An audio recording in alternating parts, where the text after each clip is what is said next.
اشرح لي صدري ويسر لي امري واحلل عقدة من لساني يفقهوا قولي.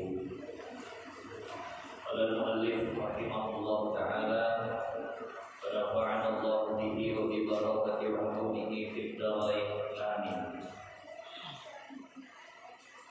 Insyaallah malam hari ini masih kita lanjutkan kajian yang berkaitan dengan ibadah kurban. Kita masuk kepada pembahasan makan yang afdal, yang paling afdal digunakan untuk kurban itu adalah unta. Unta itu adalah kurban yang paling afdal. Kemudian lembu, kemudian ibas itu artinya domba, kemudian kambing, dan 7 ibas, 7 lembu, dan 7 domba, 7 domba terlebih afdal daripada 1 ekor unta. Maksudnya kalau dari segi kurban, maka berkurban yang paling afdal adalah 1 orang 1 ekor unta. Itu yang paling afdal. Di bawahnya 1 orang 1 ekor lembu. Di bawahnya lagi 1 orang 1 ekor domba. Di bawahnya lagi 1 orang 1 ekor kambing Jawa, kambing biasa. Di bawahnya lagi 7 orang 1 ekor unta. Dan urutan yang paling bawah adalah 7 orang 1 ekor lembu. Kalau dari segi pahala, ini adalah kurban yang paling bagus. Jadi ya kalau hitungan pahalanya lah, 1 orang 1 ekor lembu itu lebih besar pahalanya daripada 7 orang 1 ekor kambing itu lebih besar pahalanya daripada 7 orang 1 ekor lembu. Dan memang seperti itu. Tapi ya sekali lagi saya katakan, jangan setelah ini akhirnya kita merasa nggak seret dengan yang dibuat oleh panitia masjid. Kalau kebanyakan panitia masjid gimana? Kebanyakan panitia masjid ya 7 orang 1 ekor lembu. Tapi sekali lagi dikatakan itu kan memang karena keterbatasan kemampuan waktu dan tenaga. Kalau seandainya semuanya kambing, berapa banyak? Seharusnya cuma 5 ekor lembu, akhirnya jadi 35 ekor kambing. Tentu mengerjakan 35 ekor kambing itu lebih sulit daripada 5 ekor lembu. Maka ya ini memang bukan tidak inginnya panitia untuk memberikan yang afdal, tapi memang keterbatasan kemampuan dari panitia. Nah, berikutnya, dan memadai pada unta dan kerbau dan lembu 7 orang, dan 1 ekor unta, lembu, kerbau itu boleh untuk 7 orang. Jadi bukan hanya lembu ya, kerbau termasuk. Itu boleh untuk 7 orang. Jikalau berbeda-beda tujuan dan niatan daripada 7 orang itu sekaligus. Jadi 1 lembu itu boleh berkongsi padanya 7 orang. Tapi nggak mesti 7 orang itu niatannya kurban semua. Nggak mesti. Jadi boleh campur-campur. Misal udah terkumpul 5 orang, kita kurban lembu lagi, kambing ya kan udah pernah. Kalau kita ingin kurban lembu, udah tapi kita baru berlima ini. Kita baru berlima. Kurang dari kita, aja 2 orang lagi. Jadi yang berlima, Pak, kurban ya Pak. Aku udah kurban kambing, tapi aku memang ingin makan lembu. Ya udahlah, aku ikut urunan, aku ikut ambil 1 bagian, tapi aku nggak kurban. Aku cuma ingin makan daging lembunya aja. tuh. 5 niat kurban, 1 niat makan. Kurang nih 1 lagi. Datang 1 orang tukang daging. Kalian udah kongsi? Udah. Aku kayaknya mau berkongsi juga. Dia pas setuju kalian ya sama aku. Tapi aku niatnya mau jual. Ya aku mau jualan ya. Boleh. Paham maksudnya ya? Boleh seperti itu. Jadi ini maksud daripada walaupun berbeda-beda niat ke-7 orang itu sekalipun. Contoh nih, seperti seseorang berniat kurban dan 1 orang yang lain berniat akikah dan 1 orang lain niatnya hendak makan dagingnya dan 1 orang lain niatnya hendak menjualkan. Bahkan jika salah seorang daripada mereka itu orang kafir sekalipun, dapat 5 orang, 1 orang yang nyari 1 orang lagi ada orang kafir. Kita bilang itu tak mau makan aja. Tapi orang kafir boleh. Tapi pembagian harus jelas tadi ya. Pembagian harus jelas. Sembelih, potong, tumpuk, plek. Ini sepertujuh punyamu. Agar jangan sampai yang kurban dagingnya terjual. Agar jangan sampai yang kurban itu niatnya nanti jadi beda, diperuntukannya jadi beda daripada niatnya. Bisa paham itu maksudnya. Yang penting 1/7 daripada lembu boleh untuk kurban. Walaupun berfungsinya sama yang lain itu terserah niatnya. Bahkan di sini sampai dikatakan walaupun kawan fungsinya mungkin sebagiannya adalah orang kafir boleh. Maka tidak mengapa. Nah, kalau seandainya ada orang lain yang berniat selain daripada kurban, kemudian maka dibagikan dagingnya 7 bagian yang bersamaan antara sekaliannya. Jadi dibagi dagingnya tadi itu 7 bagian yang sama semuanya. Ini yang sebenarnya masih menjadi masalah kita dalam pembagian daging kurban. Ini saya katakan pembagian yang paling ideal ya. Pembagian yang paling ideal itu seperti ini kalau kurban. Setelah lembu tadi disembelih, kemudian dibersihkan, dicuci mungkin jeroannya, dicincang, diambil dagingnya yang ada tulangnya sudah dibagikan, maka tumpuk dia jadi 7. Sudah tumpuk jadi 7, Pak. Ini bagian bapak ya. Jadi panitia bantuin aja. Belum panitia nggak dapat ya terserah yang ini nanti membagi. Jangan sampai panitia itu merasa ingin dibayar dengan daging kurban, itu nanti jadi masalah. Jadi ini kalau mau yang paling ideal ya, saya katakan yang paling pas lah. Setelah panitia yang memang ikhlas mau membantu tadi udah menyincang semua, jangan ada yang diambil, jangan ada yang dikurangi, tumpuk jadi 7 daging kurban itu. Nah, bapak bulan, dah 7 ini punya bapak. Dah, ini untuk semua, ini punya bapak semua. Cuma bapak tahu kewajiban bapak daging kurban itu harus ada yang diberikan mentah kepada fakir miskin. Itu aja kewajibannya. Harus ada yang diberikan kepada fakir miskin dalam keadaan mentah. Oh ya, aku memang mau berbagi. Ya kalau berbagi terserah, tolong bagikan. Oke, sini kami bagikan. Nah, begitulah sebenarnya ya. Teknisnya itu gitu. Bapak mau ambil seberapa? Ini terkadang yang menjatah pemilik daripada daging kurban pun adalah panitia. Jadi kayak punya panitia. Bapak segitu aja ya, jangan lebih. Itu punya siapa? Itu sebenarnya. Bapak cuma 3 kupon. Iya Pak, yang ada namanya sini 3 kupon. Kayaknya dia udah gak punya hak apa-apa lagi sama daging kurban. Padahal dia lagi kan. Ini boleh aku ambil setengah, terserah Pak, punya Bapak. Cuma kalau nanti Bapak minta tolong bagikan, dibagikan. Kan begitu dia. Oh, panitia capek lah. Ya sekarang makanya akadnya ini mau khidmat, mau sukarela melayani umat atau mau kerja.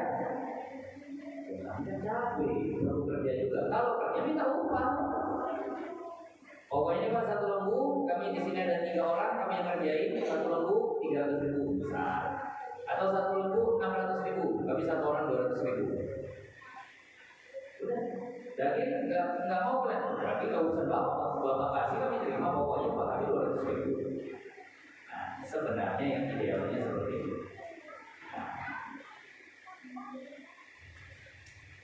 Kalau bisa dibuat begitu, makanya kalau bisa dibuat begitu bagus sebenarnya.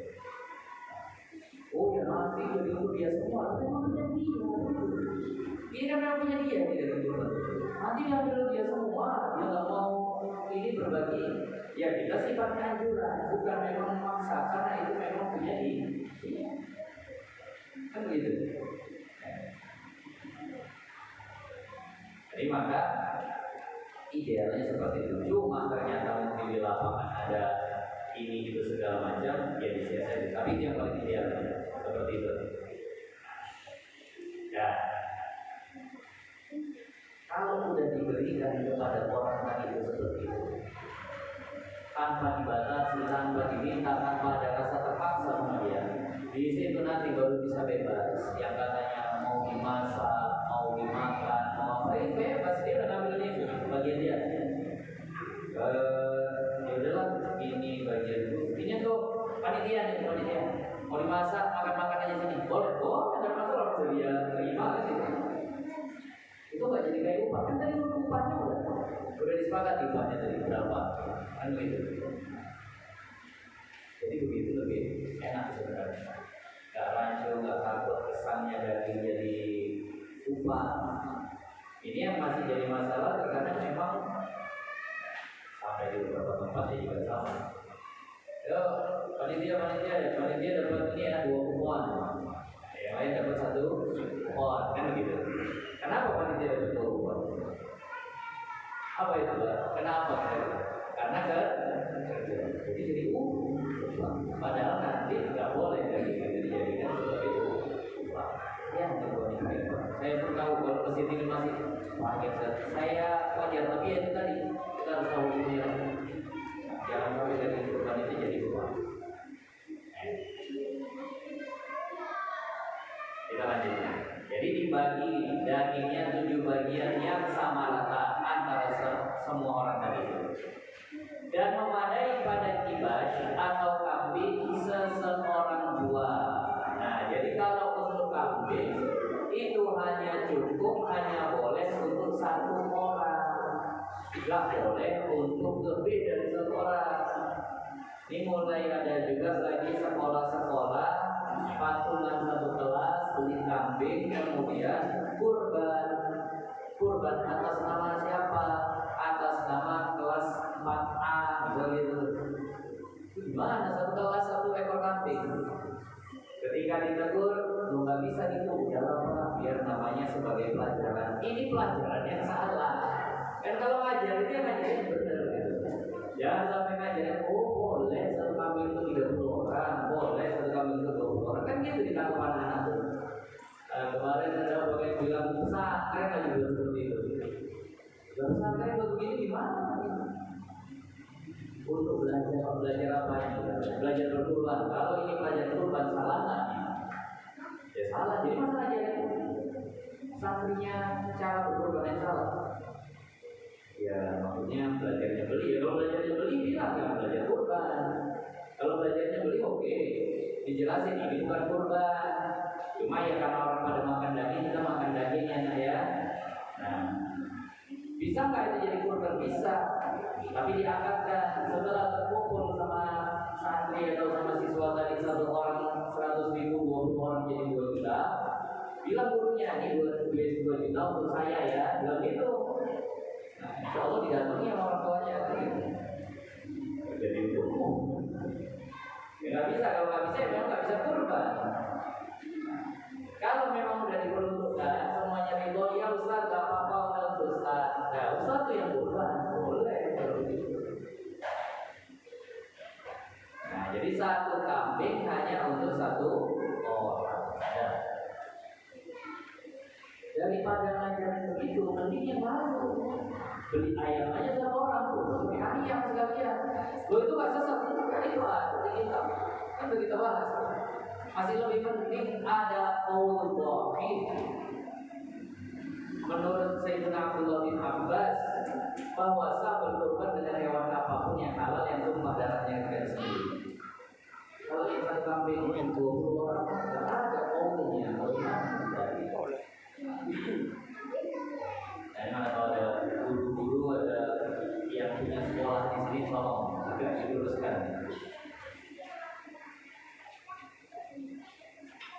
Ya, kita lanjut ya. Jadi satu kambing hanya untuk satu orang. Nah,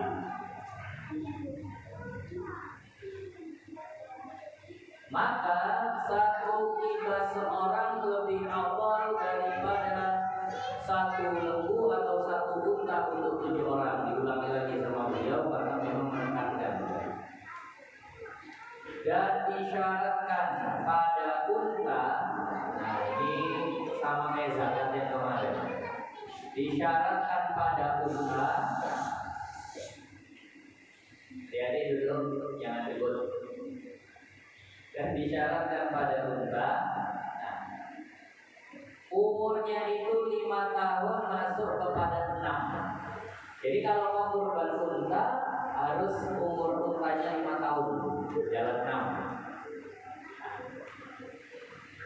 Kalau lembu atau kerbau, nah itu umurnya 2 tahun, jalan 3. Tolong kepada para pedagang lembunya jujur lah ya.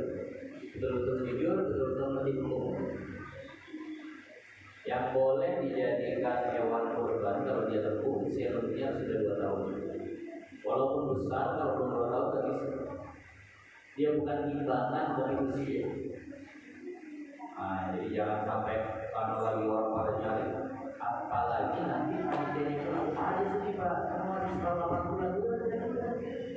Orang besar gitu, apa senangnya orang dia, orangnya senang tapi nggak sah kurban. Hati-hati. Jangan sampai menyalahi hukum, jangan sampai menyalahi syariat, kurban orang jadi nggak sah. Begitu juga kambing Jawa. Kambing Jawa itu harus 2 tahun jalan 3. Tapi udah jarang sekarang ya orang kurban bagi kambing Jawa. Nyarinya udah baik. Kalau kambing peternakan rata-rata kambingnya kambing domba, lebih banyaknya lagi. Saya nggak tahu harganya mahal. Domba sama kambing Jawa. Kambing Jawa. Dan yang diambil susunya itu sering kambing Jawa itu. Iya. Tawa Pak. Kalau kambingnya tawa tuh, yang kupingnya beda, panjang. Iya tahu. Kalau kambing domba ini kan jarang diambil susunya. Malah ada yang mungkin jarang ya. Susu kambingnya tawa yang nah. Kemudian kalau pada domba boleh 1 tahun jalan 2, maka ini menjadi favorit. Kenapa? Karena dia 1 tahun pun juga boleh. Unta lah yang syaratnya umurnya itu paling tua 5 tahun. Domba yang syarat umurnya paling muda 2 tahun jalan 3 udah boleh. Bahkan yang lalu sudah kita bahas, boleh belum sampai daripada setahun, boleh belum sampai daripada setahun.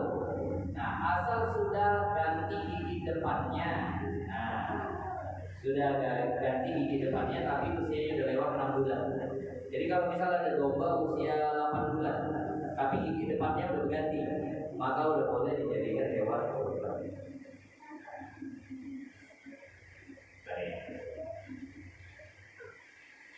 Maka sahlah segala binatang kurban tersebut, baik itu yang jantannya dan unsanya dan betinanya.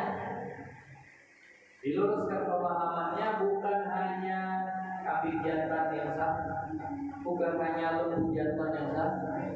Di sini katakan kambing betina boleh, lembu betina boleh, lembu banci boleh. Pun saja punya 2 alat kelamin. Alat kelamin perempuan ada, alat kelamin laki-laki ada. Jadi itu kalau mau dijadikan hewan kurban itu pun sah, itu pun memadai. Jangan sampai karena nggak ada lagi jantan gelap kalau bisa jadi kurban ya. Betina boleh. Kita baca lagi. Dan disyaratkan Dan disyaratkan bahwa jangan sampai ada cacat yang mengurangi sesuatu yang dimakan daripada hewan kurban tersebut. Apa yang dimakan dari hewan kurban? Rumput. Bukan, yang dimakan dari hewan kurban itu Dagingnya. daging dan kulit. Kulit itu bisa dimakan. Jadi jangan ada daging, jangan ada kulit yang rusak, yang cacat, yang hilang. Kalau yang hilang itu bagian yang tidak dimakan, nggak apa-apa. Apa yang nggak dimakan? Tanduknya patah tapi nggak nyampe kena daging, nggak apa-apa. Apalagi kukunya sompel, ya nggak ada yang makan kuku. Atau bulu, kan nggak ada yang makan bulu. Ada domba bulunya kepangkas sebagian, ya nggak apa-apa. Tapi kalau seandainya ada kulit dan daging yang lepas, yang hilang, yang yang hilang lah yang lepas, maka ini tidak sah untuk dijadikan hewan kurban. Maka tidak memadai yang tidak bertelinga, lepas telinganya. Di telinga ada kulit nggak? Ada. Jadi nggak boleh kalau telinganya kepotong. Dan yang terpotong, yang nggak punya telinga karena telinganya terpotong, walaupun hanya sedikit sekalipun. Tapi kalau terbelah masih boleh, Pak. Beda terpotong sama terbelah. Ini telinga nih misalnya, kesayap pisau gini jadi koyak gini. Tapi kan nggak ada yang hilang, nggak ada yang lepas, jadi boleh.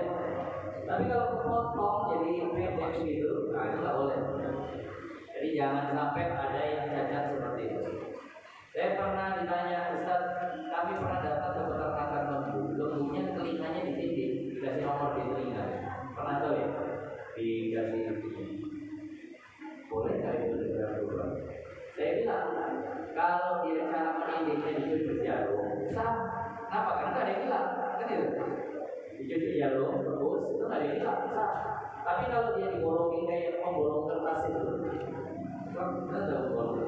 pasti ada yang lepas, ada yang hilang, itu nggak boleh.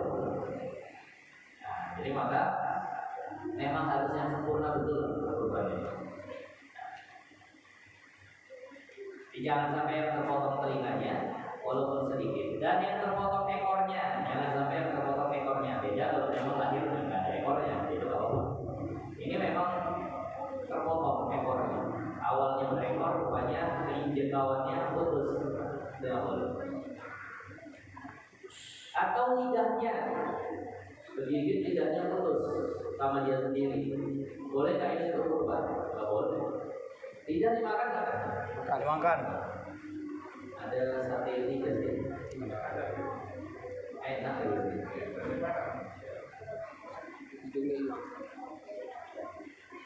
Dan yang gila, nah yang juga sakit gila. Tidak tahu nih, lembu gila itu dari mana? Cirinya, kambing gila mungkin ya orang yang sering punya lembu itu tahu lah. Jadi kalau seandainya lembunya gila, kambingnya gila, nah itu gak sah dijadikan hewan kurban. Tapi di sini contoh gilanya itu yang gak boleh itu. Nah, yang membuat dia tidak mau makan rumput sehingga jadi kurus. Nah, gila, gak mau makan rumput, akhirnya jadi kurus, nah itu gak boleh. Dan kurang dagingnya. Dan yang berkoreng, dan yang berkoreng. Yang berkoreng itu artinya yang dagingnya itu busuk. Yang dagingnya busuk. Tahu koreng ya? Koreng itu kan jadi busuk, gak bisa dimakan. Jadi kalau seandainya ada lembu, kemudian kulitnya itu berkubis, berkoreng, jadi rusaklah kulit atau bahkan sampai tembus ke daging ini, maka yang seperti ini membuat hewan kurban tadi tidak sah dijadikan sebagai hewan kurban. Tidak sah dijadikan sebagai hewan kurban. Kalau udah sembuh boleh. Nah, Kalau udah sembuh. Kalau udah sembuh boleh. Tapi ketika berkoreng itu nggak boleh. Nah, jadi kasih betadin dulu lah atau apalah segala macam sampai dia baik, barulah nanti dijadikan hewan kurban. Tapi kalau lagi mau lagi gorengan seperti itu nggak boleh. Kenapa jadi nggak bisa dimakan? karena merusak daging.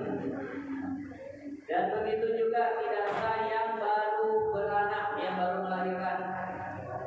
Nah, yang baru melahirkan itu tidak sah dijadikan hewan kurban karena buruk dagingnya. Nah, karena buruk dagingnya. Dan juga nanti yang gunting. Di sini ulama beda pendapat. Pendapat paling kuatnya itu mengatakan bahwa tidak sah berkurban dengan hewan yang gunting. Kenapa? Yang gunting, yang baru melahirkan itu dagingnya nggak bagus. Karena nutrisi dagingnya diserap oleh anaknya. Kandungannya. Jadi dagingnya nggak baik. Kalau terpotong anaknya nggak disembelih lagi kan? Ya. Kalau terpotong nggak tahu itu aneh. Kalau dimakan dipotong biasa boleh. Ini yang nggak boleh itu untuk kurban. Terpotong dia nggak tahu hamil. Anaknya boleh dimakan? Boleh. Nah, kalau emaknya disembelih, anaknya mati di dalam perutnya, maka ini anaknya boleh dimakan tanpa disembelih. Kata baginda Nabi, zakatul janin, zakatul emaknya disembelih, anaknya pun otomatis sudah dianggap tersembelih. Janin yang dalam perutnya otomatis sudah dianggap tersembelih. Beda. Tapi itu nggak boleh kurban. Kalau mau makan biasa silakan.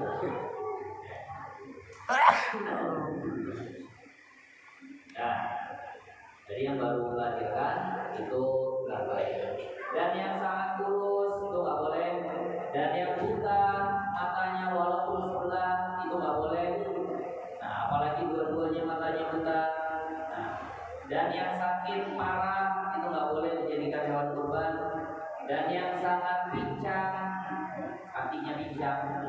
Nah, jika hasil pincangnya karena mau dijatuhkan untuk disembelih sekalipun. Nah, ini hati-hati. Kambing, lembu yang pincang itu tidak sah dijadikan sebagai hewan kurban. Kambing, lembu yang pincang itu tidak sah untuk dijadikan hewan kurban. Walaupun pincangnya pada saat mau dijatuhkan sekalipun. Biasa kan orang mau jatuhkan lembu itu bayar. Iya. Bayar betul. Kalau kambing masih mudah lah, tinggal diangkat, beres lah ya. Beres. Tapi kalau lembu itu bayar. Nah, paksa mediker lah tuh badannya. itu apalagi kalau kita nengok di YouTube itu ada yang ini kakinya kena tendang, ada yang akhirnya takut-takut kan. Takutnya karena memang payah itu diambil bawa patah kumpul kaki di sebelah tenaga. Wah, biasa tuh, patah, dia nggak jadi kurban orang. Nah, ini dia. Makanya memang dalam kalau saya mending diserahkan sama ahlinya. Jadi jangan ribut ya. Ini orang tua itu ada mengaji. Oke, mungkin banyak. Kedua negeri begini ke depan. Mata boleh. Jadi kalau seandainya nanti mau menjatuhkan lembu, mau menjatuhkan apalagi kerbau, itu hati-hati. Jangan sampai kakinya itu patah. Kalau kakinya patah, orang nggak jadi berkurban nanti. Tak sah dijadikan hewan kurban.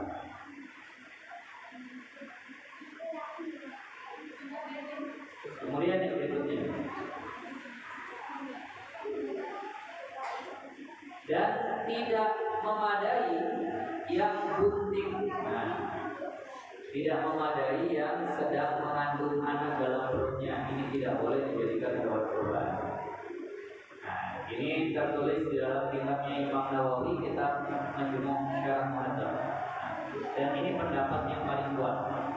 Kenapa? Karena kurang dagingnya. Walaupun ada perbedaan pendapat ulama, ada yang membolehkan, di antara yang membolehkan adalah Al-Imam Ibnu Rif'ah. Beliau mengatakan boleh berkurban dengan hewan yang gunting. Tapi pendapat yang terkuat tidak dibenarkan berkurban dengan hewan yang gunting. Maka semua cacat-cacat ini itu membuat hewan tidak sah dijadikan hewan kurban. Selama tiada ia bernazar dengan binatang yang sudah ada aibnya. Maka jika berkata ia bagi Allah atasku bahwa aku berbuat kurban dengan kambing ini atau dengan hewan kurban ini, atau aku jadikan kambing ini sebagai hewan kurban, padahal luka, sakit atau yang sebagainya lah daripada cacat-cacat tadi, nah, maka memadailah dia dan wajib disembelihkan dia. Jadi maksudnya begini, tadi kan dibilang kalau hewannya buta nggak boleh berkorban, kalau hewannya pincang nggak boleh berkorban, kalau hewannya itu gunting nggak boleh berkorban, pokoknya semua cacat tadi itu nggak boleh. Tapi kalau dia nazar berkorban memang dengan hewan itu dia boleh. Ya Allah, aku nazar, dia punya kambing. Ya Allah, aku bernazar kepadamu datang Idul Adha nanti, misalnya aku kurban dengan kambing ini. Ini kambing udah nggak boleh lagi dia pakai. Memang untuk kurban. Memang udah dia tentuin. Ini kambing untuk kurban. Ternyata kambingnya buta, ya udah tetap aja boleh dipakai untuk kurban. Ternyata kambingnya pincang, maka boleh dipakai untuk kurban. Kenapa? Karena dia sudah nazarkan ini untuk kurban. Beda yang nggak nazar. Yang nggak nazar ya harus yang sehat, yang sehat. Materi.